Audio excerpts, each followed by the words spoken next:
বন্ধুরা জামা কাপড় আয়রন করার জন্য আর লাগবে না কারেন্ট। তো বন্ধুরা কি অবাক কাণ্ড, তাই না? এবার থেকে জামা কাপড় আয়রন করার জন্য কারেন্ট লাগবে না। তো বন্ধুরা পুরো ভিডিওটা অবশ্যই দেখবেন, তাহলে বুঝতে পারবেন আমি কিভাবে কারেন্ট ছাড়া জামা কাপড় আয়রন করি। তো বন্ধুরা অনেক সময় দেখা যায় ঘন্টার পর ঘন্টা কারেন্ট থাকে না, তখন আমরা কিভাবে আয়রন করব জামা কাপড় সেই পদ্ধতিটা আমি দেখাবো। এখানে আমি এসে পড়েছি একদম রান্নাঘরে, আর সবার রান্নাঘরে কিন্তু একটা করে প্রেসার কুকার থাকে, আর একদম পরিষ্কার ঝকঝকে প্রেসার কুকার হতে হবে। তো বন্ধুরা দেখুন একটা প্রেসার কুকার নিয়েছি, আর এখানে দিয়ে দিলাম আমি 1 লিটারের মতো জল। তো বন্ধুরা দেখুন আমি গ্যাসটা অন করে এই প্রেসার কুকারের জলগুলি একদম ভালোভাবে গরম করে নেব। এই দেখুন একদম ভালোভাবে গরম করা হয়ে গেলে এবার আমি গ্যাসটা বন্ধ করে দেব।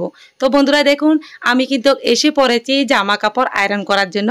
এখানে আমার হাজবেন্ড দিয়ে গেল জামা কাপড়গুলি একদম ধুয়ে নিয়েছি, এগুলিকে আমি আয়রন করে দেখাবো। বন্ধুরা দেখো আমি মুখটা ভালো করে একদম আটকে নিয়েছি। প্রথমে আমি শার্টটা আয়রন করব। বন্ধুরা এই দেখো আমি প্রেসার কুকারটাকে একদম আস্তে আস্তে করে শার্টটাকে আমি আয়রন করছি।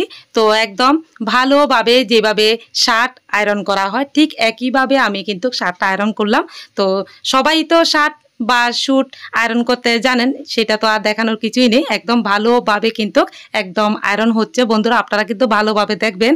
তো আমি ক্যামেরার সাহায্যে যতটুকু পেরেছি দেখাতে পেরেছি, একদম বুঝাই যাচ্ছে না এটা প্রেসার কুকার দিয়ে আয়রন করা। তো বন্ধুরা আপনারাও ঘন্টার পর ঘন্টা যদি কারেন্ট না থাকে আপনারা অবশ্যই কিন্তু এইভাবে প্রেসার কুকার ভালোভাবে পরিষ্কার প্রেসার কুকার দিয়ে এইভাবে কিন্তু আয়রন করতে পারেন। শুধু শার্ট নয়, স্যুট বা দামি দামি শাড়ি যে কোনো কিছু আপনারা কিন্তু একদম ভালোভাবে আয়রন করতে পারেন। বন্ধুরা দেখুন আমার কিন্তু শার্ট আয়রন করা হয়ে গেছে, এবার স্যুটটাও আমি একদম ভালোভাবে আয়রন করে নেব।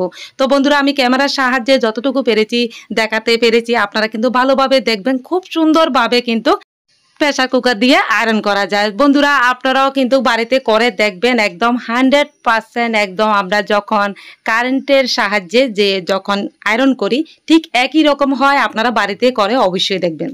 তো বন্ধুরা আমার শার্ট স্যুট দুইটাই আয়রন করা হয়ে গেছে। কেমন লাগলো বন্ধুরা ভিডিওটা অবশ্যই জানাবেন। তো আমি শুধুমাত্র দেখালাম যখন ঘন্টার পর ঘন্টা কারেন্ট থাকে না, আমরা কোথাও যাওয়ার সময় হলে কিন্তু আমাদের কারেন্ট অনেক সময় চলে যায়, তখন কিন্তু এরকম কুচকানো জামা কাপড় পরে আমরা কিন্তু যেতে পারি না, তখন চিন্তা শেষ থাকে না কখন কারেন্ট আসবে। আপনারা কিন্তু এইভাবে করে নিতে পারেন।